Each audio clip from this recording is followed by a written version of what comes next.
Pushkin. Paul Simon's one of the greatest living songwriters. Since debuting with Art Garfunkel in 1957, Paul's written countless songs that are quintessential to the American psyche. This year, at 81 years old, he's released the latest addition to his beloved catalog, 7 Psalms, to an outpouring of critical acclaim. In 2021, Malcolm Gladwell and Bruce Headlam released the audio original Miracle and Wonder: Conversations with Paul Simon. It's an intimate look into Simon's songwriting alongside never-before-heard live studio versions of hits including The Boxer, The Sound of Silence, and, of course, Graceland. If you haven't listened to Miracle and Wonder, I highly recommend checking it out. It's available on Audible and at pushkin.fm. This fall at Pushkin, we'll be releasing an updated version of the audiobook with a brand new chapter featuring even more from Malcolm and Paul's newly recorded deep dive into 7 Psalms. To celebrate this newest chapter in Paul Simon's 65-year career and the latest addition to Miracle and Wonder, on today's episode of Broken Record, Malcolm Gladwell sits back down with Paul to discuss the creation of his newest album. Paul explains why he feels music reviews are more about the writer than the piece of music being critiqued, and he talks about why many of his lyrics take a more conversational bent. He also recalls how the title for his newest record came to him in a dream after he considered never writing another piece of music again. This is Broken Record, liner notes for the digital age. I'm Justin Richmond. Just a quick note here. You can listen to all of the music mentioned in this episode on our playlist, which you can find a link to in the show notes. For licensing reasons, each time a song is referenced in this episode, you'll hear this sound effect. Here's Malcolm Gladwell with Paul Simon. So how have you been? You've this album, I was reading through the reviews, and I was like, can I find a bad review? I can't find one. This has never happened. I'm so used to getting bad reviews myself that when someone you hit for the cycle on this, is like, there's no... That's a great, I love all baseball metaphors. Well, it's very pleasant to have a hit, you know? I don't read reviews, so I didn't read any of them. I'll tell you, they are 100%, they are rhapsodic. You should read them. They're fantastic. They're like... You know, if I do read them, I will not be happy. The reviews are about the reviewer. Yeah. So, number one, you're getting an insight into somebody's ego, which is sort of private in a way. So I'm not really comfortable with that. Mm-hmm. Number two, some people get what I'm doing and other people don't really get what I'm doing. They still, evidently with these reviews, they still like it. Maybe even like it a lot. But they don't go to the reasons that I put there. So, I'll give you an example of things that I've heard, because I haven't read any. He's dealing with his mortality. I can understand that somebody would say happens not to be the case. You know, the way that I write, I would say from that they're probably mostly going on the song Wait. You know, the way that I write it's partly true personally. It's partly like a wish that I have. It's partly other people's lives, but it's a character. Even though the character is me, it's not really me. It's a character. So that character is dealing with the issue of mortality.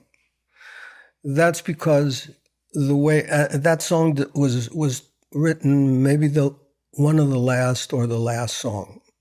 The reason that it's placed there is because that's a way to conclude the piece.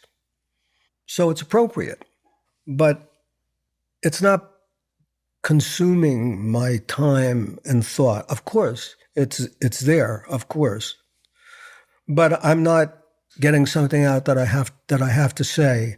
I'm concluding this long piece in such a way that it feels, hopefully, that it feels satisfying. Mm-hmm. Did you write Wait thinking that it was going to be the final? Yes, I wrote it as the final piece. That's why I think it was either Wait or Trail of Volcanoes. That was the final piece that I wrote. What happened with Trail of Volcanoes was I had another song and it didn't fit anywhere. And so I said, I have to lose this one. It's good. It was a guitar piece. It wasn't a written song, but it didn't fit musically anywhere. It just couldn't find its place. I was at that point in the construction of the piece or the album where my craftsmanship and my editing is dictating what I'm doing. It says to me, that is slowing everything down, no matter where you put it.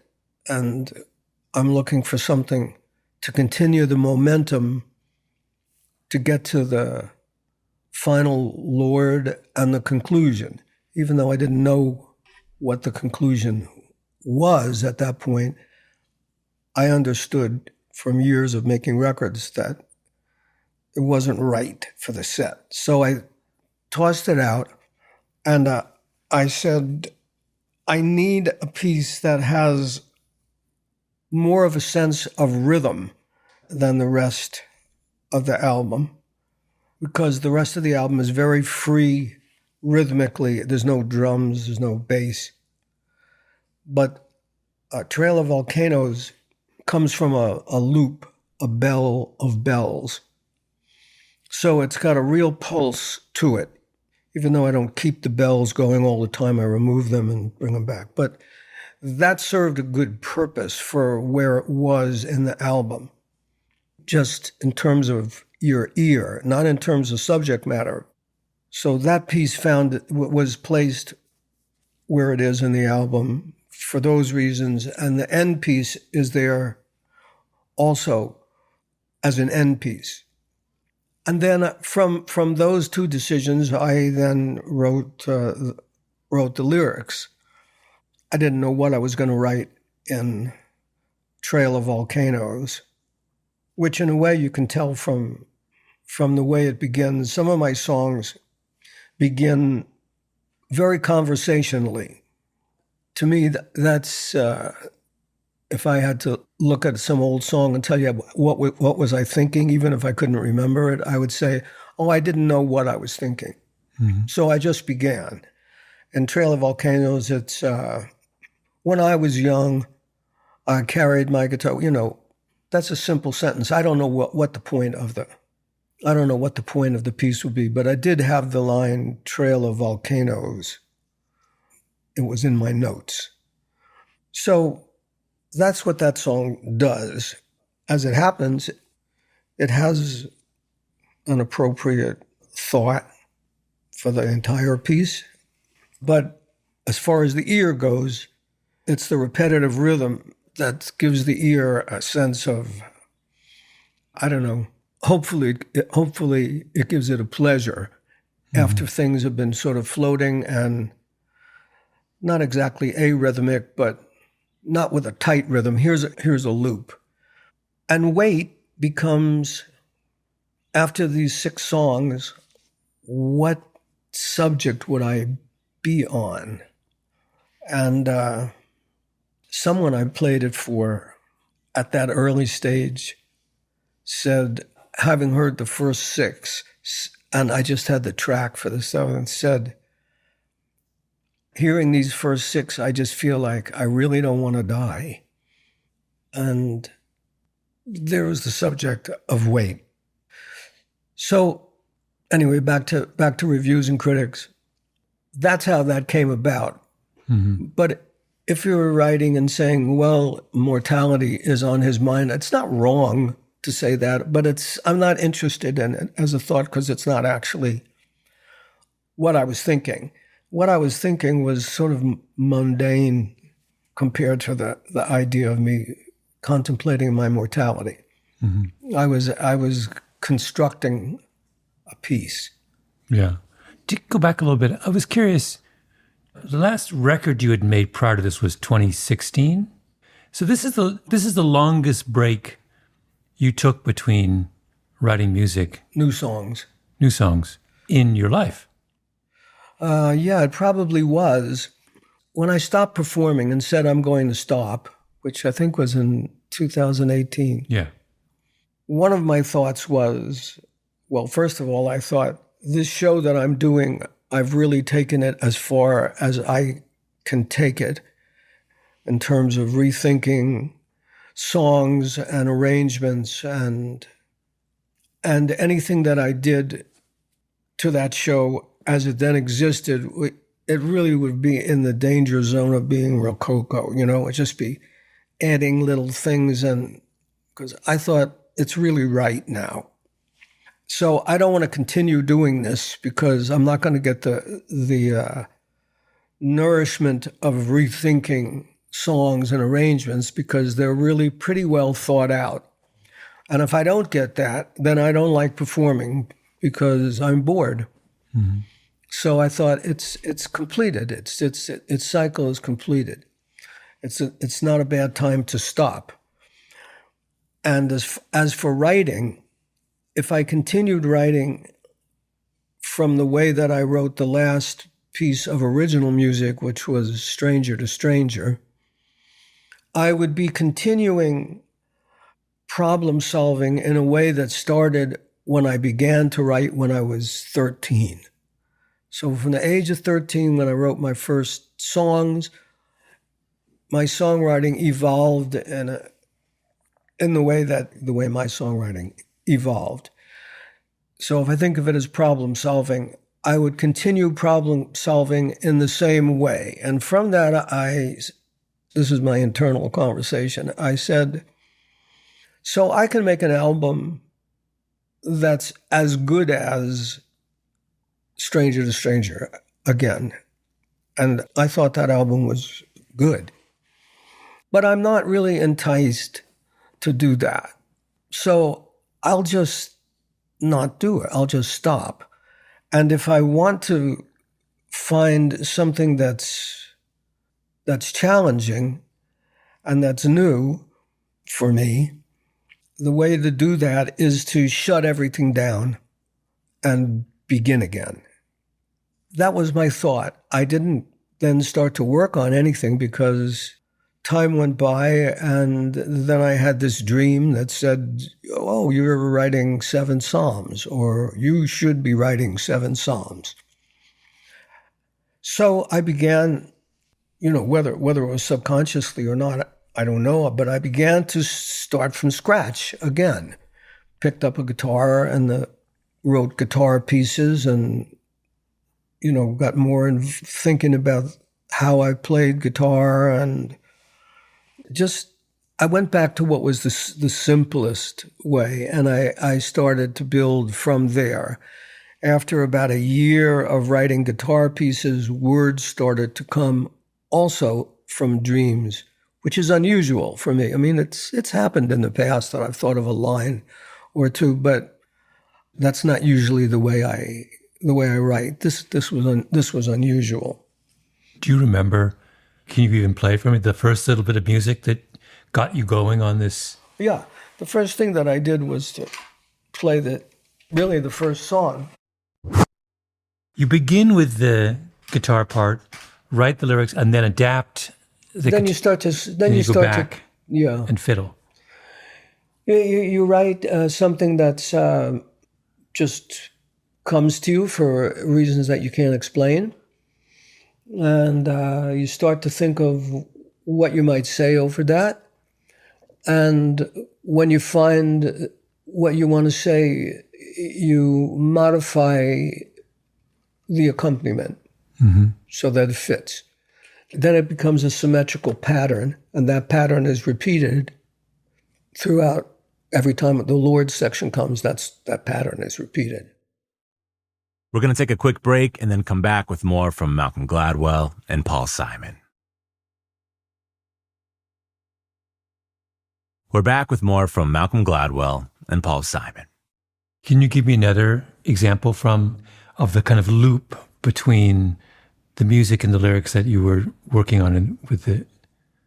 Yeah, the process for me is a thought that comes from some place that I don't know. Just 1 second it's not there, the next second it's there.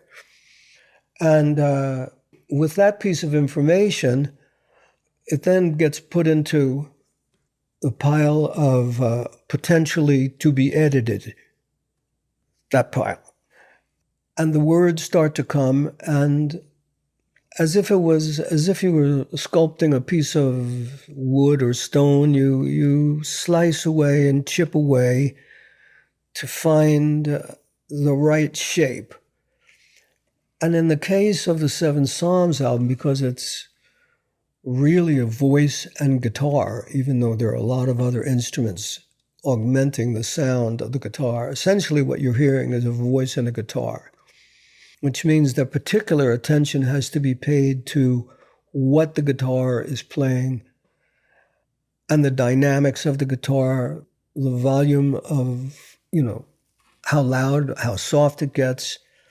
And because it's an acoustic guitar, just the way you play it automatically has, the nature of it is that some notes are going to be louder than others because of the way the guitar is built and just acoustics. So one of the things that happened in Seven Psalms that was different from the other albums is that I really paid a lot of attention to making the notes, the individual notes of a piece, be balanced and have a dynamic to them. So if one note stuck out in a way I didn't want, I could lower it in Pro Tools. Or the opposite. If it was too soft and I needed it to punch more, I could raise it. So one of the things that's unique about Seven Psalms for me is that I'm treating the guitar as an entire orchestra. I use the rhythm of it.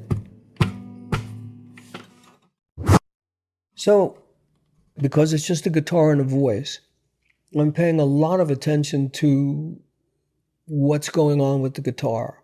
And from that, I'm adding these other percussion instruments, mostly bells, but gongs.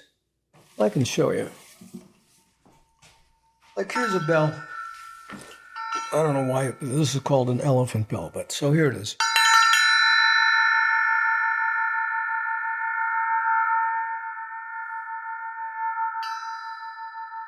It's not so much the hit that I'm interested in, it's the overtones that are going to continuing.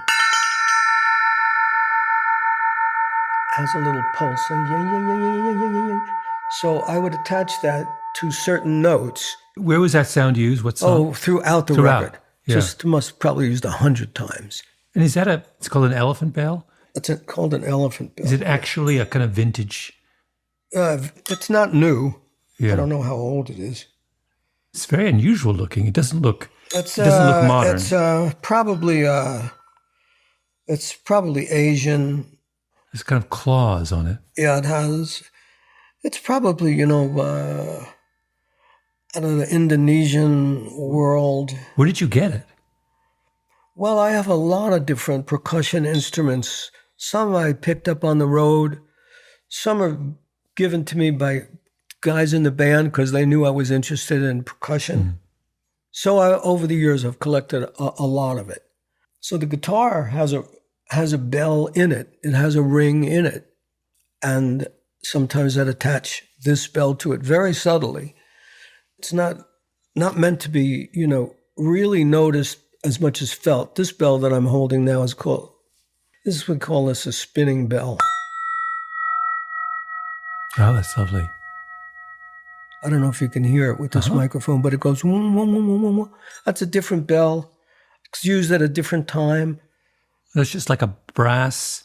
It's about tree. 4 inches wide, and it sort of looks like a pointy hat, and it's an eighth of an inch thick, and it's made out of brass, and It has a string, and you spin the string around so that when it unwinds, it spins. And as it spins, the sound changes. I'll do it again. I don't know whether these microphones are going to be able to pick this up, but...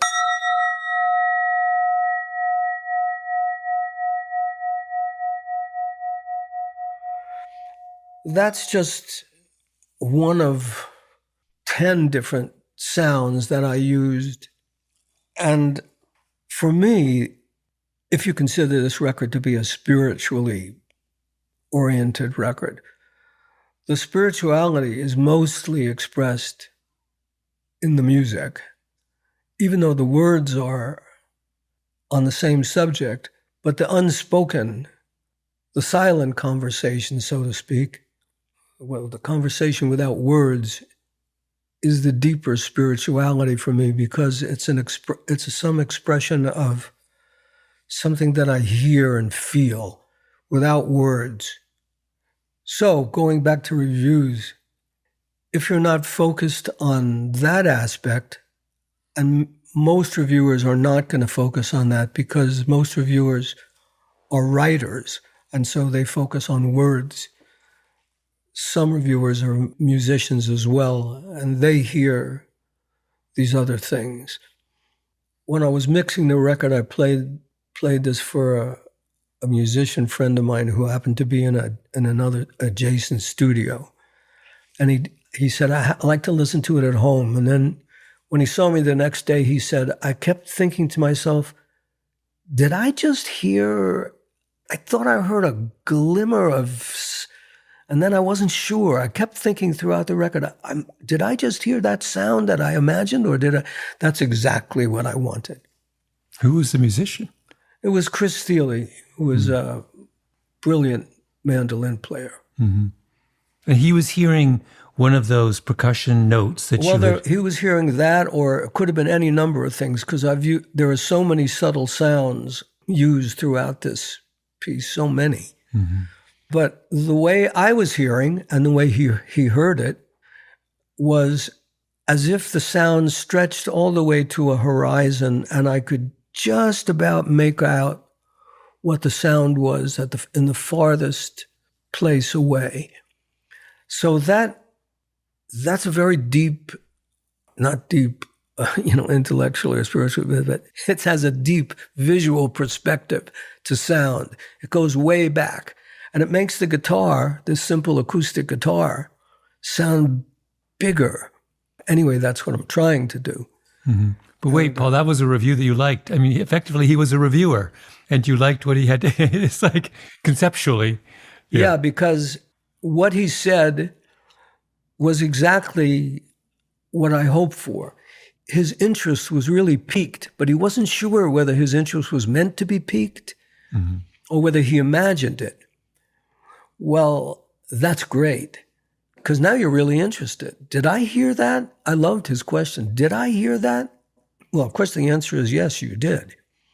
And when you become aware that there's an entire conversation going on way in the background that's related to what's going on in the foreground with guitar and voice, then for me, as the composer, it's much more interesting.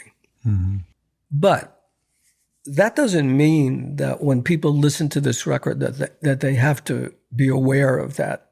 Most people, they're not supposed to be aware of it. It's just supposed to be pleasurable. You're just supposed to say, I really like that. Mm-hmm. Why? I don't know. I just liked it. That's fine. That's how most people hear musicians say, what was that sound? Because they're trained to do that. Yeah. Well, in this case, I was going to talk about the good problem is that the lyrics are so good that you get distracted. I listened to it several times, but one of the times I listened to it the way I remember listening to records in the day, when you'd have the lyrics from the album cover and you would read the lyrics as you were hearing them. And you do that, in one of your first or your second listens, just so you can kind of locate everything. Right. And I was doing that. I was doing this yesterday.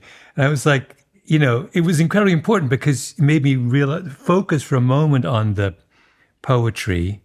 And I was going to talk about this because I think the writing here is some of the best you've ever done. It's exquisite. And I say this now I'm responding as a writer, because I'm a writer. There's a little bit, for example, in my professional opinion, the line about the cows is as funny a line as you've written. No, I had that line for a long time. I heard two cows in a conversation. One called the other one a name, in my professional opinion. All cows in the country must bear the blame. I mean, come on, it's like, that's in the pantheon of great Paul Simon lines. Well, I don't know what that pantheon is, but anyway, to me, the funny thing was the two cows in conversation. Yes, that's right. And that came from out in Montauk, where I lived. There's like on the road that I drive up to our place, there's a big field, and there are cows there. And, two cows were like leaning over the fence, and so I thought of that line and wrote it down. Yeah. It wasn't for anything. It was just a line that I saved. Yeah. And put in there. My professional opinion, I should say this really. I think the truth is that for people who enjoyed this record, the enjoyment is not enhanced by me explaining any of this stuff. I don't think it helps. It's better left unexplained. If it's your job to understand how records are put together, either you're a writer or you're a musician or you're a producer or an engineer, well, then you're really interested in it. But as a person who's not that and just an average listener, they don't need to know that I put this bell over here for this reason or that, or it's either an idea that works and people like it, and in this case, they seem to really like it, or it doesn't work, and people don't hear it, and they're not interested, which is also a fact that's going on too. There's a lot of people who never heard this, never will, and don't care. Yeah.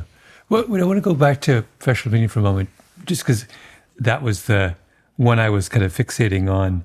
Can you talk a little bit about how the interaction between the music and the words in that case? This is about the structure of the entire piece. Mm-hmm. The first two songs, The Lord and Love is Like a Braid, they have a certain feel to them, more like ballads, and a certain mood. I don't know what you want to call it. It doesn't matter what you want to call it. It has a certain mood. So this again goes to me as an editor of the piece that I'm working on. I think the listener who has heard this first two songs, and it's probably about 8 or 9 minutes worth, they have inferred a certain mood about this piece. But I don't want that to happen.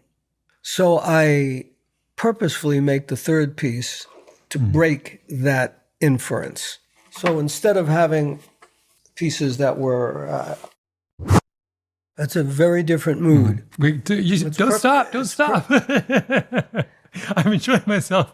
Oh. Well, the reason I can't remember, the reason I'm not playing more is that, I haven't played it in a long time. So I'm sort of going by muscle memory. Yeah. The reason when you said that this isn't really just an album about you confronting your mortality, and the reason I agree with that is that song, you're having so much fun. It's like there's everything. There's mischief in it. There's a little bit of street sass. Right. I can see you as a kid on the streets of Queens, like you're both commenting on and kind of mocking a little bit of the popular culture. I don't know. It's just like, it's not a song about a guy at the end of his life confronting his mortality. It's about a song about a guy in the middle of everything, like, Right. There's so much fun in that. It has fun and it has jokes. Yeah, it has. Yeah. Good morning, Mr. Indignation. So the mood of the first two pieces is changed, or hopefully is changed by the rhythm of this piece and the lyrics, which have jokes or humor in them, as well as their commentary. And by the end of the piece, the piece is summed up with all that really matters is the one who became us, anointed, and gamed us with his opinion. Mm-hmm. So that brings me back to the theme of where the entire piece is headed. Mm-hmm.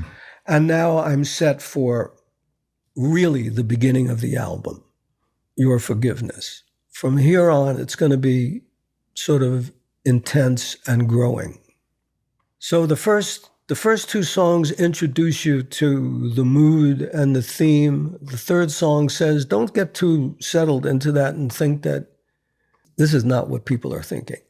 Yeah. This is what I'm thinking as someone who's observing attention span of a listening audience, or imagining their attention span and trying to make it as enjoyable as possible by not allowing you to get bored too early.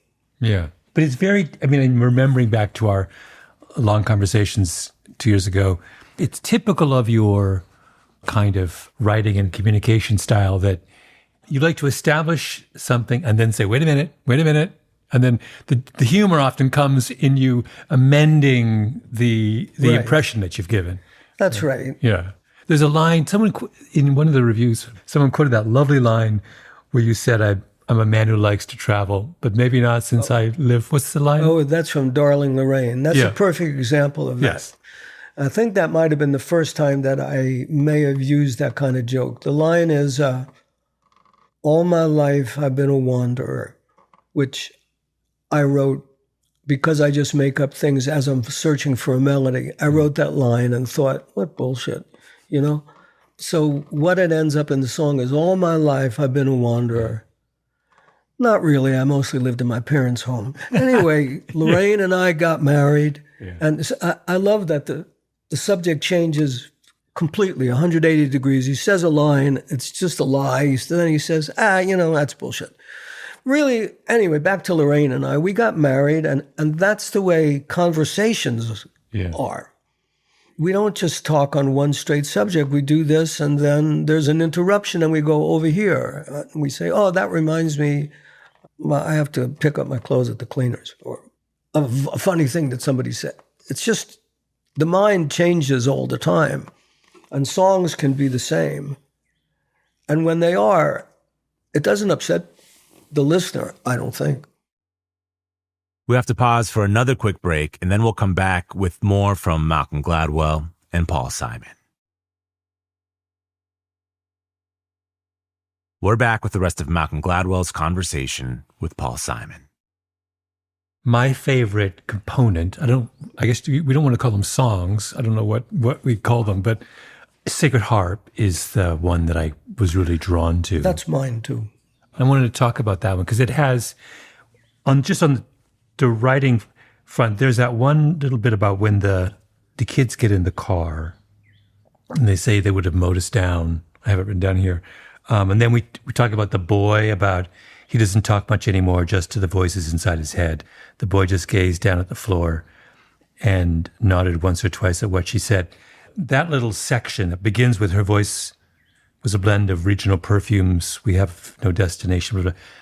It's another one of those things where I was like, this is as beautiful and perfect a lyrical section as you've ever done.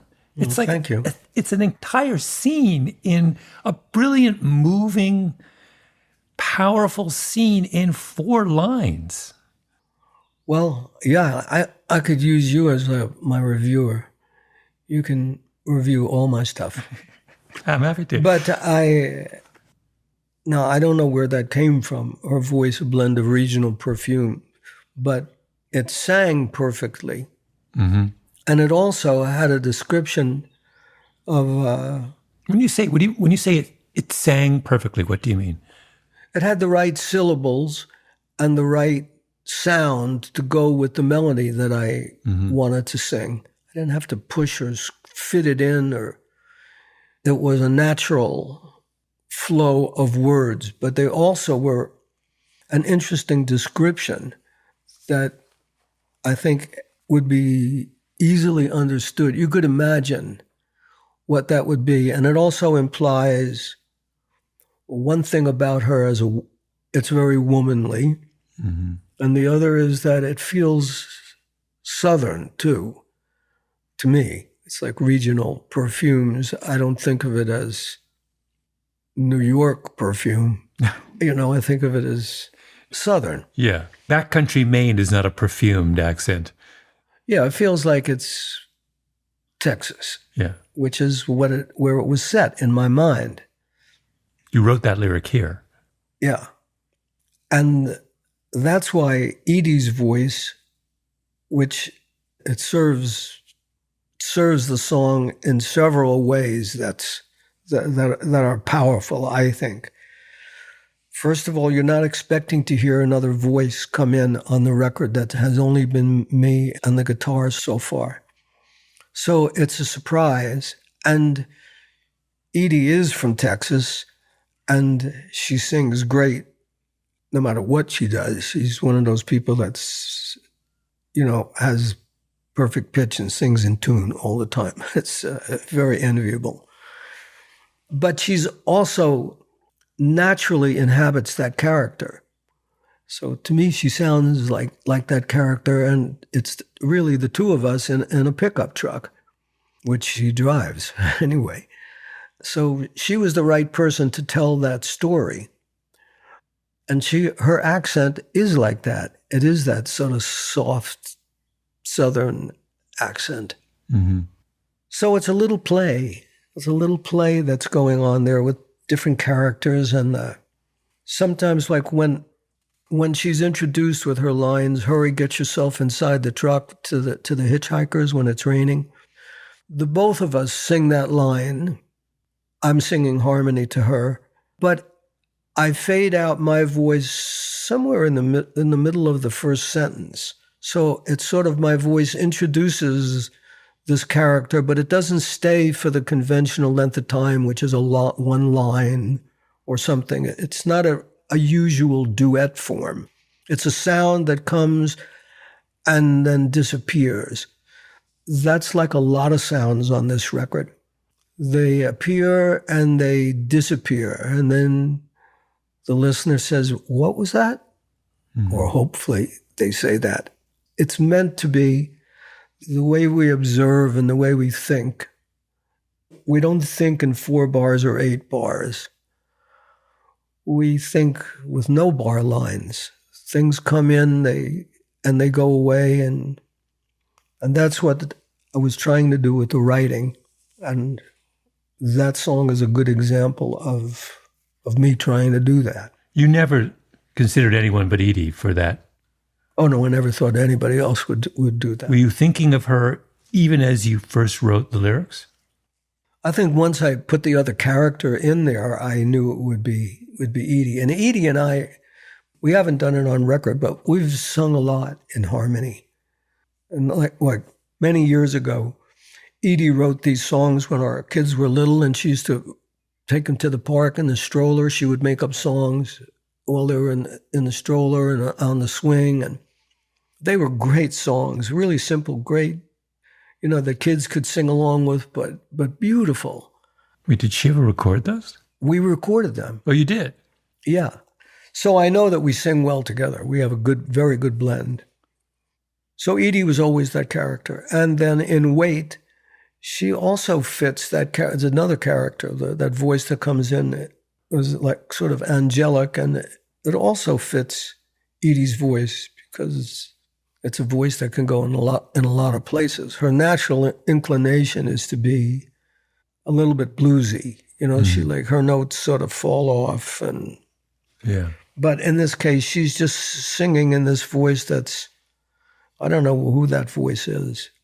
It would be, the cliche would be, it would be like an angel's voice, I wouldn't say that, but that's the cliche of it. Can you play any bit of the music for Sacred Heart? Yeah, I can play a little bit of the guitar. I forgot some of it, but. Why, when I said that was my favorite song, you said that's my favorite song too. Why is it your favorite song? Well, I love the duet.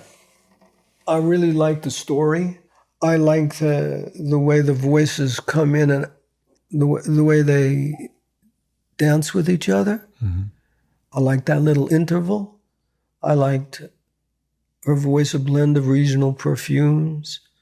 I liked the way the mist turns from what she says in the beginning. The rain will turn to mist with any luck, and you can find a place to stay. That's what she says to the hitchhikers when they get in, because she's like, we, the drivers of the pickup, feel bad that it's pouring rain, but we're really not in the mood for hitchhikers. So it's like, come on in, but we're not going far, so we're telling you now it's not a long ride. It's the rain will stop. You can go and find a place to stay. Mm-hmm. At the end of the story, it's the ringing strings, the thought that God turns music into bliss. We left the pickup in the driveway. The moon appeared as amber in the mist, so that the mist becomes another meaning from the first time it's used. Things like that, as a songwriter, are satisfying because it came together. Mm-hmm. I'm always trying to make it come together, but it doesn't happen all the time. The emotional range in that song is what was what you're alluding to now, but that's what drew me. We have the generosity mixed with reluctance, which is one kind of emotion. We meet these two people and they're broken. These kids, they're like on the run. That's right. And then we end on this kind of, with the beauty of that image of the mist. I mean, it's like this song this is what I was saying, efficiency is a terrible word to use here, but the idea that in that compact segment, you can range through this variety of emotions and make us feel all of those things as you're going. Well, you say they're broken. They appear to be broken. My boy and me, we're refugees of sorts from my hometown. They don't like different there. They would have mowed us down, like weeds. Mm-hmm. So they seem like they're broken. He doesn't talk much anymore, just to the voices in his head. But really, they're seekers of spiritual bliss, the sacred harp that David played to make his songs of praise. We long to hear those strings that set his heart ablaze. They're the enlightened pair, really. Mm-hmm. It's an interesting story, I thought. Oh, it's gorgeous. It's odd. It's the one. As someone who was raised in the church, it's the song that's the most kind of explicitly biblical. Really, you could turn that into a hymn. It could be sung in a church. I'd get a lot of pleasure if it did find its way into that environment. I'd like that. That would give you a lot of pleasure because they would recognize. Because I like when songs go to different places. Mm-hmm. I like it when different communities of people hear something that they identify with in a song. It means that you can read different things into it, and it's something that, as a songwriter, you would hope to achieve that something would appeal to many, many people on a personal level, and that personal interpretation would be quite different along the spectrum of the listeners. Mm-hmm. That would be a successful song. And it happens naturally with every song because, as we said when we had our long conversation, one of the things was that I believe that the listener completes the song.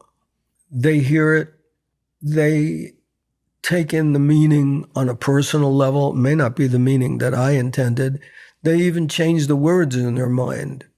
When people sometimes repeat the words that are their favorite words to me of the songs, it's not what I wrote, but it's what they heard. Mm-hmm. That's what it is. That's what the listener completes the song.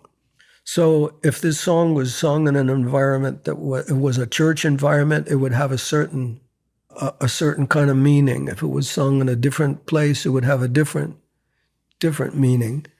That's good. It's good because it does have a choice of meanings. Mm-hmm. Was the production of this record different than previous records? Was it more exhaustive? No. It was the same. It's the same. This was just a different animal, that's all. It's not exhausting anyway. It's not exhausting, and I don't get bored with doing things over and over and over again. It's not even a thought that enters my mind, this is boring. You're searching for something that you can hear, but you haven't attained yet. So you really get interested in the pursuit. It's not boring. It's not exhausting at all. It's really, when you're hot on the trail, it's really exhilarating. Mm-hmm. And it's part of what makes me like to do this and why I've spent my whole life doing it. Is I really enjoy it. And when I get it right for myself, then I get a little blast of dopamine in my brain and I'm addicted. I want it again. Thanks to Paul Simon for taking us behind the making of his newest album, 7 Psalms. Be sure to check out the audio original Miracle and Wonder Conversations with Paul Simon to hear more about Paul's brilliant career. You can find it at audible.com or at pushkin.fm. And again, we're releasing a new version of that book along with a brand new chapter about 7 Psalms this fall. You can hear Paul's new album, 7 Psalms, along with all of our favorite songs of his on a playlist at brokenrecordpodcast.com. Broken Record is produced with help from Leah Rose, Jason Gambrell, Ben Tolliday, Nisha Venkat, Jordan McMillan, and Eric Sandler. Our editor is Sophie Crane. Broken Record is a production of Pushkin Industries. And if you like the show, remember to share, rate, and review us on your podcast app. Our theme music's by Kenny Beats. I'm Justin Richmond.